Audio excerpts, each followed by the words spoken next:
Hello everybody and welcome to my YouTube channel, The Soul's Journey. I'm going to put the glasses on in a minute and read from the script because what I'm about to give you is quite a long episode in a way.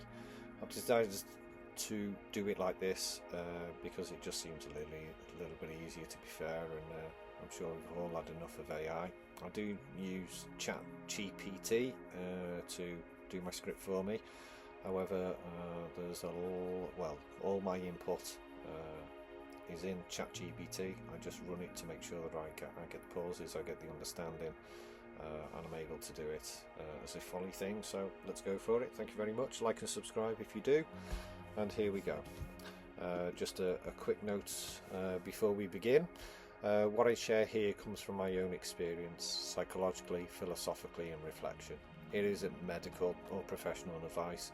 If you are struggling with your own health, mental or physical, your well-being or your safety, please do seek the right kind of support. These words are not instructions. They are simply an invitation to reflect, to feel, and to find what resonates with you. The responsibility for your path is always your own. I do apologise if I'm not quite looking at the camera when I read this out, just reading the script itself. Here we go. Repressed anger is like a dog that barks for hours, not because it's bad, but because it doesn't understand why it's been left alone. It's abandoned in its own confusion. It cries out for attention the only way it knows, loudly, relentlessly, until everybody around it is irritated, resentful, and ready to lash out themselves. We've built a world like that dog, restless, frustrated, unable to explain itself. Repressed anger, even rage, is why so many treat their own life like a battlefield and call it normal. It is why people look at the workplace like a war zone, their family like the front line, strangers like enemies. Friends cut down each other with sarcasm, wit, to keep their place in society, to put somebody else in their place. We used to call this gutter sniping, cheap shots from low places. It's why people fight for position instead of being present, or mindful of the harm that they are doing. This battlefield has been inherited, and we wonder why we're being exhausted. I grew up in a battlefield, as you have all of you. Desensitized enough not even to see it as a battlefield. I saw it in my parents' eyes before I had words. My mother's anger born from an abusive father, his anger from his own father before him. My father's guilt, anger and frustration was marked by a motorcycle crash 11 years before I was born. History rages and personal tragedies intersect in the same breath. His father before him, a soldier in World War II, carried his unspoken weight. Trauma upon trauma, passed down like a poisoned heirloom. Over time I realised that my task, as it came to understand it, was to begin the healing of that anger instead of passing it on, as others have and do. To take it from them, feel it, and decide what to do with it. I realised that it was easier to be an angry person in an angry world.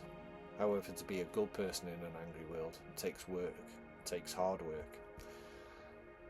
I could have been ruthless in a ruthless world. I would have thrived. I could have been successful in the ways that society measures success: power, control, profit. But I chose a different path. Not the easy one, not the profitable one. The path of self-awareness. The path of choosing peace instead of carrying forward the war. At first I felt abandoned in my quest. A soul walking along in faith, in belief, in silence. Yet I see now I was never alone, because others on that road too, carrying wounds, carrying fire, carrying love, carrying respect for each other and themselves. We meet each other in quiet spaces between words. This choice, peace over power. It's the hardest path I've ever walked, but it's the one that heals. I've walked with many souls, all good at their core, yet damaged from the wounds they carry. Their actions become distorted over time, unable to see the cause or damage they live. Compassion was seen as a weakness, yet compassion sees it all for what it is, and accepts it all for what it is. We hear the phrase, "It is what it is." True, yet it is what it has been made, and more to the point, what we and those before us have made. The purity of light we are as children is overlaid by the filters of diversion. So how could I carry anger for those that have wronged me? When I know the truth, broken, damaged, even shamed in their actions. When I was younger, I had a friend called Billy. Our parents were good friends, but behind Billy's perfect existence was a father that bullied. One day, Billy bullied me, pushed me into a hold-out tree, and kept their prisoner there for over 8 hours. Him and another friend called Darren. When I finally was returned to my parents, I was a slobbering, distressed, broken mess. I didn't even know then of Billy's father's aggression and violence. Later in life he would tell others, never me, as a way to feel power he'd never had. A power over me that he never had. Billy's dead now, a drug overdose in his 40s.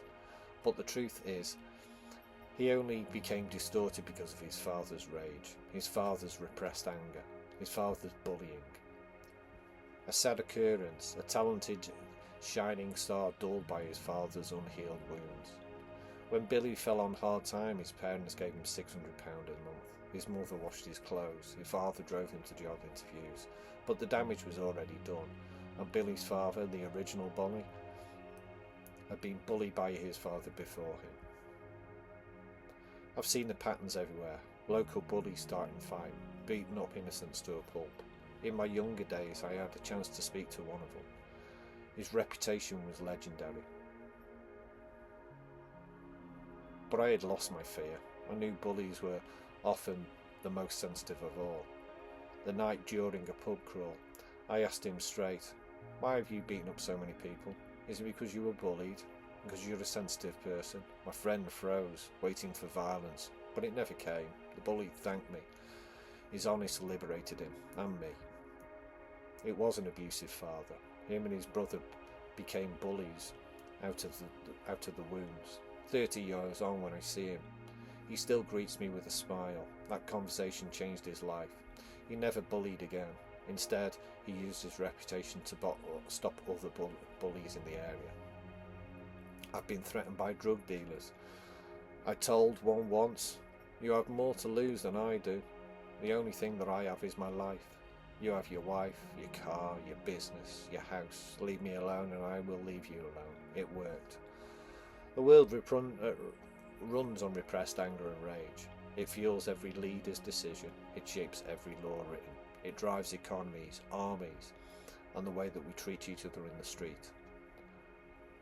I've seen it play out in my own eyes. One day after a train was delayed at Watford Junction due to violence in another station, I caught a taxi. A car forced its way past, crashed, and the young man inside jumped down. They hurled abuse at the taxi driver, an Indian man who stayed calm, but soon one turned his fury on a bystander. "Stop staring at me, you bleep bleep." The fists flew, chaos dragged strangers into the orbit. The excuse offered, "He's autistic," as that explains violence. The woman watering the flowers said there was no need for that. She was right, there never was, but it happened every day, and even she got abuse. But societies are built not on healed souls, but on wounded ones, and wounded ones build wounded systems. We think we're teaching our children better ways, but anger doesn't just live in words or action. It lives in the seed. It's passed on in the sperm and the womb. Inherited, bone deep, before the child takes its first breath. This is why we repeat the same lessons across generations, because the wound itself is carried forward, not just the memory of it. My journey of facing it has lasted 30 years of self-awareness and 50 years of life on earth. I realise the world doesn't ignore me because I'm wrong. It ignores me because the truth hurts. People protect themselves with cognitive dissonance, ego defensiveness, moral disengagement, arrogance, burnout, status quo bias. They don't listen because listening means change, and change feels like death to the ego. This is what happens when trauma becomes identity. So I don't burn out when I face the wall. I use it as fuel, because their resistance confirms the truth of what I'm saying. And here's the truth. The world is powered by trauma. Healthcare systems, political systems, economic systems. They don't heal the wounds. They manage it. They treat symptoms, not causes. They keep numb, dependent, distracted. Service used to mean something. Pride, presence, integrity. Even that has been hollowed out. The soul of service has been replaced by silence, metric and money. And silence is deafening. But beneath the silence, nature is still teaching. Everything comes, goes and returns. No tree holds its leaves out of anger. No river hoards its water in revenge. The resonance of the living rhythm reminds us of what we've forgotten. Nothing exists alone. But be with what is rather than owning what isn't. What is true must be felt, not only said. Everything comes, goes, returns. To go too far is to lose the way. What is not mastered within becomes tyrant without. Truth begins where word ends. Repressed anger breaks these rhythms. Sacred anger, or as I call it, passion, restores them. I've seen enough of this life to know it is not my first time here. I've carried wounds older than my body.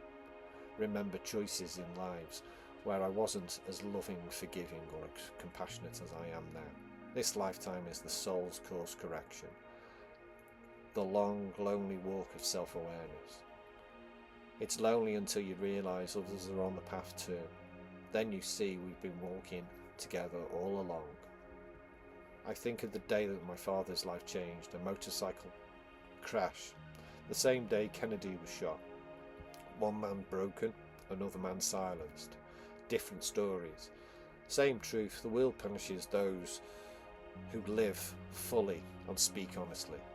I think of Buddha's quest to understand suffering, and all the others who carried the same message in different words. Peace is possible, but not while we're feeding our rage instead of healing it. I think of Jesus, Martin Luther King, Malcolm X, John Lennon, and a plethora of other people, all silenced, not because they were wrong, because they were right too soon. And I think of myself, sitting on a log one day, looking out over the water, realising that every ripple starts with the single drop. The anger we heal in ourselves sends ripples into the whole lake. We may never see the shores they reach, but they reach it all the same. This isn't just my story, it's humanity's story. It's why we keep living the same lessons over and over. Why we think we're evolving, but we're only redecorating the battlefield. Will my voice be silenced because the truth hurts? Will yours? Ask yourself, what would the world look like if repressed anger was dealt with? If anger was channeled into positive endeavours instead of destruction? What would happen if we stopped passing our walls onto our children's bones and instead gave them tools to build? This is the start of your healing, and it starts with anger. The kind you've buried so deep that you've forgotten it's there. The kind passed to you like an inheritance you never asked for. You keep it, feed it, let it choke you like the ivy round the trees. Or you can use it. You can use it to see clearly, to stand differently, to build something worth leaving behind. Because the world doesn't need more people managing their anger. It needs people transforming it. And it needs them now. The barking dog doesn't have to keep barking. The battlefield doesn't have to stay normal. The ivy doesn't have to choke the trees. The anger doesn't have to run the world. It can heal. It can be transformed. It can become passion. The positive face of anger, the fire that creates instead of destroys. This journey is not mine. It's a message for our children and their children's children. The message that a better world can be built. The first brick in that new world is honesty. Honesty above our anger. And I say it again, this is the start of your healing. It's a starts with recognizing your anger and you turning it into positive actions. The power of 3 makes all things be: positive thought, positive word, positive actions. If you're lost in drugs, drink, scrolling all day long, and you don't take time out, if you have to have the radio in the background because you can't listen to the silence of your own mind, then I suggest that you work on that. It's what it's all about, and it's what we've always been all about. Do you have the courage to be able to heal your own anger, or even recognise it? And not turn it into more anger, but turn it into a positive endeavour to step forward and become better than you were the day before. Thank you very much for listening. Please like and subscribe as you go.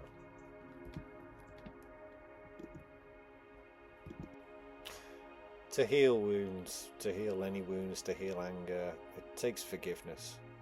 Forgiveness of the person and understanding why you're forgiving them, or also forgiveness of yourself as well. It's about taking responsibility. To work with any healing powers in any healing structure in any way, shape and form is about intention. Do you have the intent to be able to do it? Do you have the intent to be able to walk forward and say, yeah, I can forgive that person, I can actually see why they were how they were, and why I reacted in the way that I reacted. Recently I've just been to an ayahuasca retreat, and I've got to say I went in there with clear understanding of what it was all about, and it has done its job. It's freed me up. It's able for me to heal the past, to navigate any unhealed issues that I'd had there, especially from my parents or my parents' parents or my sister in any way, shape and form. And that's it really. It becomes, like I said, a soul's journey of what people call spirituality nowadays. I always think is about self-awareness. It's about the awareness of you in your life. And if you're like me and you want to do something about that, you want to become a better person, then become self-aware.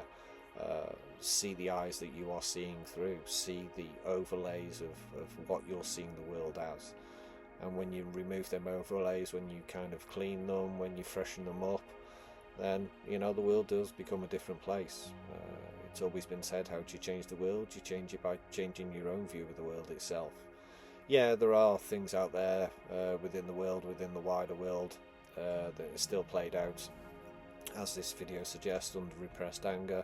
And whether them leaders or leaders or anybody within them pulpit structures have actually gain self-awareness in any way, shape and form, I really don't know. By their actions I'd say not at all. They just keep on going for it and going for it, trying to fix a wounded, broken system in a way. We're a lot wiser now, we're a lot more understanding, we have one planet. This YouTube channel will progress further into the stewardship program. That's about you, I and everybody in the world becoming individuals and stewards of planet Earth. I'm all up for a bit of sci-fi exploration. I'm all up for a bit of let's get to another planet. However, what the hell we do, and we can't even look after this planet. We can't even manage ourselves.